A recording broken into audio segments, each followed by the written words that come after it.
An administrative message from the United States government.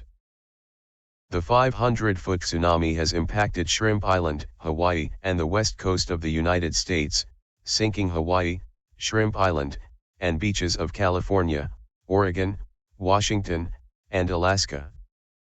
Everyone that was in those areas were killed. The remaining parts of these states remain on the map, but sustained damage. Luckily 99% of residents evacuated safely before the tsunami's brutal impact. All residents that evacuated may not return home, since there's literally no home to return to. You will now live where you are right now for a very long time. We may now switch to regular programming.